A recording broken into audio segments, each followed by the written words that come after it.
Hello, hello, hello, everyone. How are you today? Hey, ladies. Hey, doing great. Hi. We have Leah Coleman here, and we have our guest today, Essie Weiss. How are you?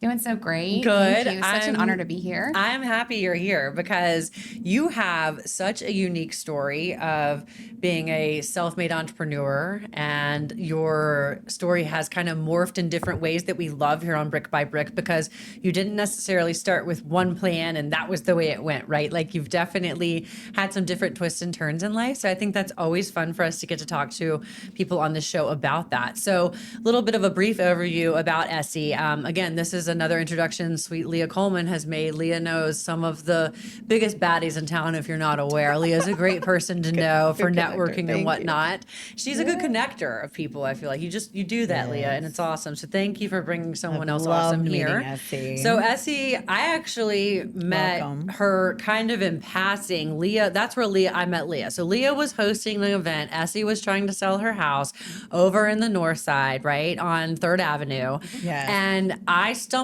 in just looking at the houses. I was a realtor, and so looking, I think, for clients, and just also intrigued by the way she had set up the event, which was like killer. There was all this cool decor, and the vibes were awesome, and there was like a beverage cart out back or something. I mean, it was just really awesome. And so that was when I remembered Leah Coleman at that point. I was like, I'm going to be friends with her.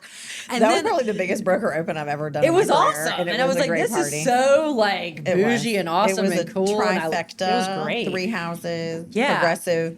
So that was Essie's house, though. So that was their house. Yes. You and your husband's house in Northside, networking, that you wanted to sell. Awesome. And so you had found Leah, and Leah sells it for you and does an amazing job.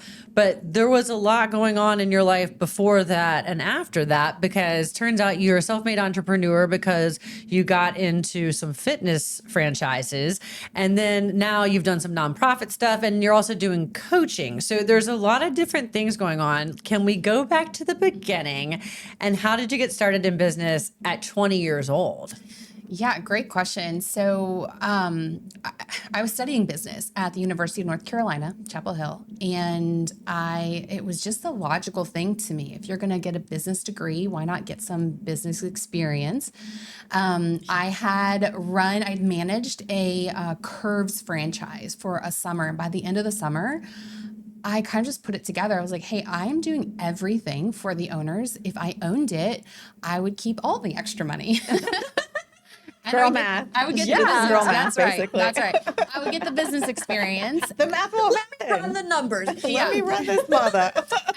I was making all the bank runs. I was paying the bills. Like, I knew how much was left over. So I said, well, I'm already doing it. So why don't I just do it and keep the profits? And so I wrote to the franchisor and explained the situation. And it's kind of crazy looking back, like, who sells a business to a 20-year-old? Right. I think I was 19 when I wrote the letter.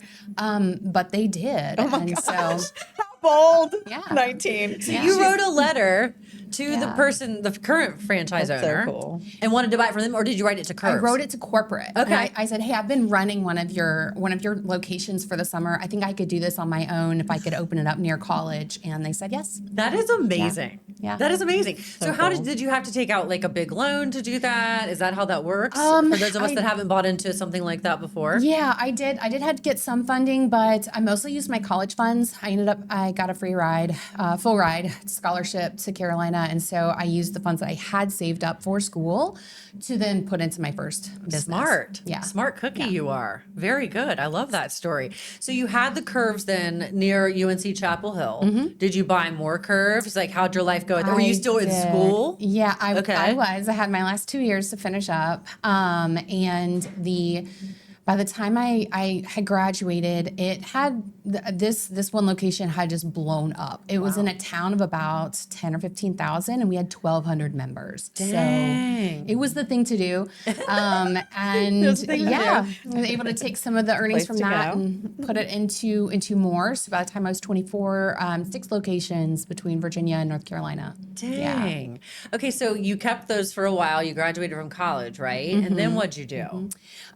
Like got my doctorate in naturopathy along the way because I started taking classes to be able to just provide more information to my members. I wanted to give them as much as I value A more as I holistic approach. I love that. Wait a minute. So has it been Dr. Weiss this whole time? And it's You're really Dr. Weiss, and we You're didn't even Dr. put your name Weiss? on there right, Essie. I Or did you leave the doctor part in North Carolina back with the? I think she gets to be a I'm doctor like, in you any get to be a doctor state. forever because you graduated. I don't usually lead with that, but yeah, it's technically Dr. Weiss. Yeah. Wow. And Fancy. then, and had just an incredible time. Loved it. And then in my mid to late 20s, started realizing I don't think I can grow anymore. I think I've grown as far as I can in this particular direction. And I did not feel like I could get any more franchises. I was working all the hours I wanted to work, more than that. And so I was really looking for, a way to continue to grow. And so the idea that came to me was sell the franchises, find a job in a big corporation where you can find a mentor and have someone like help give you some guidance or direction. And so that's literally what I did. I sold all the franchises, found a job in a big Richmond corporation, and started looking for mentorship. Yeah. Very cool. Okay, so you said, okay, I've learned the fitness industry. I've learned how to buy and acquire businesses, and now I'm going to sell them. But I want to learn more about life. I need a mentor to kind of guide me into my next chapter. I love that. So you went and found a corporate job. You find your mentor. You're checking everything off. Well, did you kind of know then, like, what your end goal was in getting the mentor, what you wanted to do? Because you've gotten your doctorate at this point. So was it something more health related that you kind of wanted to do, or like, did you have an idea? I really didn't. Wow. I knew that I had not yet found the life that I wanted to live, but I figured that if I could get into a bigger pond, there could be someone there that I could learn from. And so to me, it was important to be able to have a family relationship. It was important to be able to have good financial situation, and it was important to make a difference. And I had not yet found a path that could combine all of that. Yeah. It kind of seemed like you have to choose. Like you can make money, but you're going to sacrifice all your time.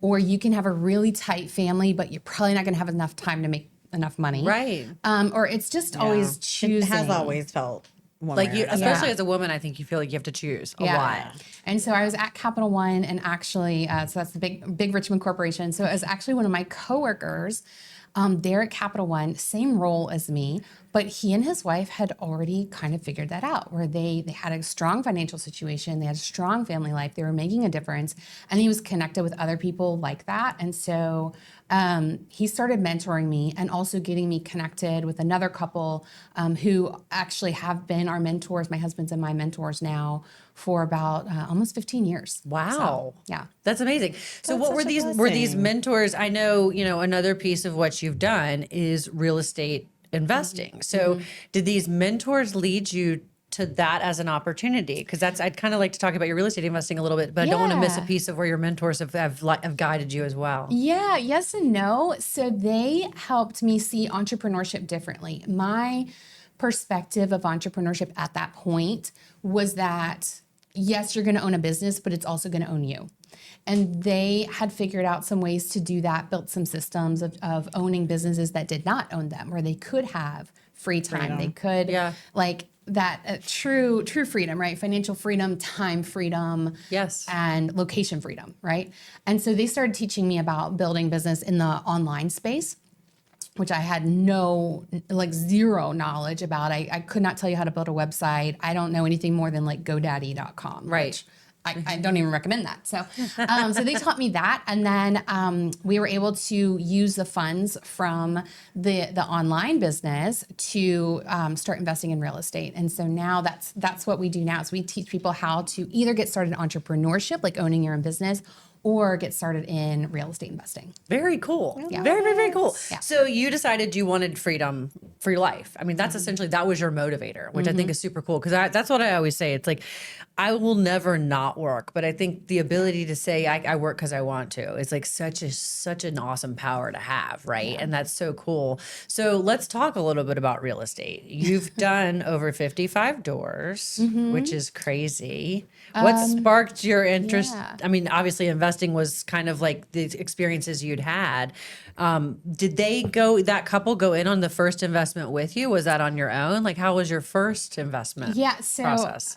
Our first investment was actually pretty interesting. I never wanted to get into real estate. I was not looking into real estate, but we had some funds sitting, and actually a family member came to us, and they were in a tight spot financially with the rental market in Richmond at the time was kind of crazy. And they brought a house to us, and they said, hey, would you consider buying us this house and we'll rent it from you? And Picking up the first rental. I had never wanted to do real estate because I always thought, I guess I always had some tough landlords when I was younger. And I never wanted to do that to anyone. Yeah. But this house ended up being amazing. It's in the west end of Richmond. We bought it for, I think, $170. It needed a full gut. It was a mess. Like, you had to wear a mask. This was way before COVID. You had to wear a mask just to breathe inside because the mold was so bad. By the time that it was done, though, it was beautiful home on over an acre. They started renting it from us. And just to be kind of into the numbers, because I think this is really helpful to think about, that 170 that we had put in the bank, it's earning less than 1%. When they started renting it from us, they were renting it for $1,900. So now I'm making more than 1% per month, right? Yes, yes. And this is the really cool thing. They started Airbnb-ing out their basement in the house, and they were bringing in over $3,000 a month between like all Just the the rentals basement they were and able the- to do. So they were house hacking to pay their rent. their rent. Yeah. And you didn't care because you're like, superseding all I'm of it. making money on it too. It was a Everybody's true winning. Win-win. It was good Yeah. for us. It was good for them. Those it was are good awesome for the people that opportunities out there. stayed in their Airbnb. Yeah. Yeah. No, that's amazing. Yes. Yeah. So okay. So that was your first one. Yes. Do you still own that house? We don't. We actually sold it to them. Okay. You sold it to them. They I wanted love to that. buy it, so we sold it to them. But that's been a theme throughout all of our real estate. Is we want it to only be something that's really important to my husband and me, is that we want every property that we do, we want it all to be a win-win. We want it to bless someone else. There's a verse in Deuteronomy, and you don't have to believe like I do, but this is just my faith, that it says that, remember the Lord, for it is he that gives you the power to get wealth, to establish his covenant. And so our wealth is never for us. Yeah. It's to be used as a tool to do good things. And so any finances that come into our house, we don't want to pool it up into some big reservoir. We want to be in the flow. We want it to be a river that goes and helps other people. I love that. And so in real estate, our biggest places we like to invest in is affordable housing, like truly affordable housing. Yeah. And nonprofit housing. And so if there's a nonprofit that needs a home in order to do the work that they do, whether that's helping people who are escaping some kind of violent situation, or whether it's people who are in a recovery from addiction. Yeah. So many different types of people. We love to find housing, and then like that's the easy part to me, is buying the house, and then the nonprofit can use that home to do the work that really makes a difference in the community. Yeah, that's amazing. I love that you're able to give back in such a cool way. I mean, the affordable housing crisis is definitely real, especially here in Richmond, I know. And it's interesting you mentioned they were having trouble with the rental situation. I don't know that that's changed at all for a lot of people. I mean, even there's, That's right. Yeah. there's so many That's right. rentals, There's but a it's lot still of very, opportunity very, very expensive out there to do That it that. creates, but yes. So what, let's see, how did real estate help pave your path to early retirement and financial freedom? Well, I mean, it's pretty simple. If you can, I like to say it's easier to build $10,000 a month of ongoing passive income than it is to save $1 million, right? Right. Saving $1 million can be this like huge mountain, but it's actually not that hard to put together a few $1,000s a month of ongoing income. And so between our online business in the entrepreneur space and then our real estate income, It only took a couple years before it had more than eclipsed our corporate salaries. And so once that happened, we worked really closely with our mentor to like leave corporate very safely. But we put 6 months of salary in the bank, and we had the income coming in, and then it was a really easy decision when we had our first daughter. Yeah. So you have one child now? We have two. Okay. Elizabeth she turns 8 on Monday, and Lily just turned 1 on Monday. So that's they're amazing. 1 week apart. And so, I mean, the life you've built for sweet. yourself Yeah, definitely I love allows that. you and your husband to have that freedom and time with your children that you could never get back. So that's invaluable. They're so grateful. It's amazing. Yeah. So I want to go back a little bit because you don't own that first house, but how many properties do you own now? How many are they rentals? Are they short term? Are they midterm? Tell us a little bit about your real estate portfolio, since that is, I guess, the heart of what this show is kind of about. But we talk Sure. about a lot. I should have researched. I actually do not know the number of houses that we own today. I know that we're housing over 100 people right now. Good God. I couldn't tell you exactly how many doors we're doing that through. It's gone up and down, right? Yeah. We bought an apartment complex. We sold the apartment complex. We had 22 Airbnbs for a while. Now we have 1. Okay. We just bought a portfolio of 6 houses a month or so ago, and then yesterday we bought a house. But we're not buying one today, and we're not buying one tomorrow. So the number moving in and is out. constantly in flux. I couldn't tell you the exact number, but I like to focus on the number of people that we're helping. That's and right. We're well over 100 people that we're housing currently, and I just have a big vision, right? I would love if we can be part of helping solve the homelessness crisis in the Richmond area. Yeah. What if, every veteran is always housed? What if every person who's escaping domestic violence? What if everyone who is coming out of addiction, what if they recovery, always have somewhere safe to live? What if every adult with special needs always has somewhere wonderful and safe to live? Like, these are the problems I would love to solve. Yeah. So. No, that's really amazing. You're already doing a lot to help a lot of people. It sounds like if you're housing over 100 people, so that's pretty crazy. So now you're embarking on a new chapter in your life, and you're starting to do some coaching and stuff. Into the career. Yeah. So Dr. This Weiss. is what like career number 3 or 4 for you, I think, at this point. I mean, we, talked to Heather about her journey on last chapters. week's episode and stuff. And it's interesting to see how many people pivot and kind of sway along and ebb and flow with life. And usually when you do that, it works out a little better than pushing against the current, I think. But so tell us a little bit about your new chapter. So we're now gotten to a place where we get to actually pay it forward and help other people. Personally, I believe that when good people, money is a tool, right? It's not good, it's not bad, it is a tool. And when more money is in the hands of good people, more good things happen in the world. And so we coach people on how to get their own business started. If someone wants to be entrepreneurial, they want to add a few extra $100 or a few extra $1,000. Either way, we love helping people do that. And then I also coach in the real estate space. There's a collective, it's called the Millionaire Mamas Collective, and I coach women on how to build wealth through real estate and how to build cash flow and wealth at the same time with real estate. So that's been a lot of fun. So how can people find you if they want to reach out to you and work with you? Instagram. Okay. Instagram is probably the easiest. Okay. I'm just at Essie Weiss, just my At name. Essie Weiss, Yeah. if they want to find you on Instagram. So Yeah. that's pretty cool.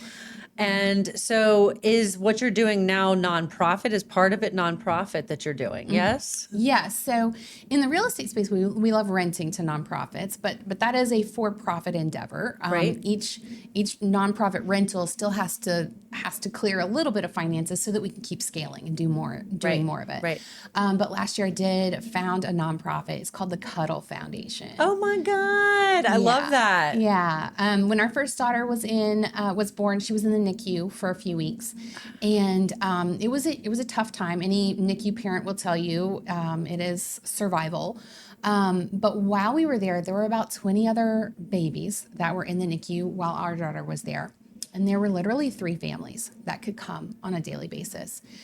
And so these other babies whose families could not be there with them, they would go days at a time without being held, without being touched or picked up. Oh. And it is, it's heartbreaking. And then when you look at at the data, the research shows that those very early touches, they are so important. They help so much in health and improvement. And so I started the Cuddle Foundation to help raise awareness and get more volunteers into the hospital, because you can actually volunteer to be a cuddler. Okay, I will do that all day. I'll do that all day long. It's amazing. You literally, yes, you literally go and you hold a baby for a couple of hours, and it dramatically improves their outcomes. They are more likely to survive. They get out of the NICU faster. Their lungs develop faster. They put on weight faster. They eat better. All these different markers, their blood pressures stabilize. Everything gets better just from that healing human touch.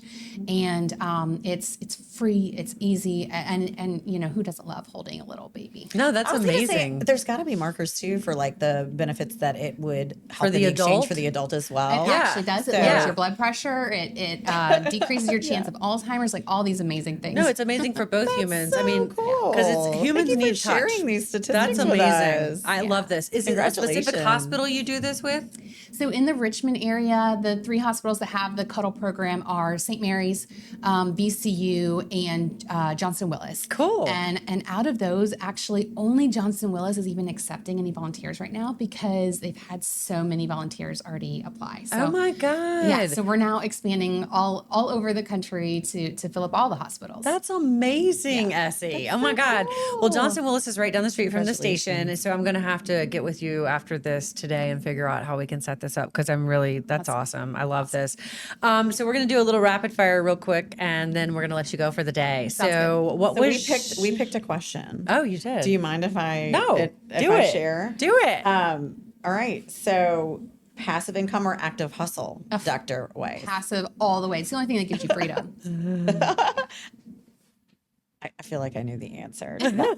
Not fair, right? It's But we're okay. making sure we let our guests know a little bit more about her. All right. And then favorite Richmond restaurant or neighborhood, since you were all in, a little bit of every area. Yeah. And so we love trying new spots, right? Yes. restaurant, I've got to go with Peter Chang, the one in Short Pump. Okay. The dry fried eggplant is amazing, and it's gluten-free, which is important. Our daughter has to eat gluten-free, so it's amazing. Even if you don't like eggplant, still try it. Like, I don't like eggplant, but I love their dry fried eggplant. Wow. And then neighborhoods, I have to go with Carytown. Carytown's amazing. Yeah. So many great shops. Yeah. Yes. So many great That was where my shops, so first much house great was. food. Love Carytown. Love it all day long. Congrats on the journey. Yeah.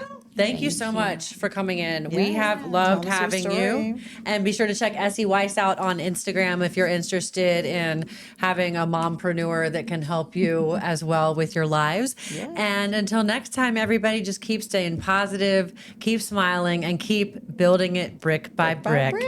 Until next time, bye bye.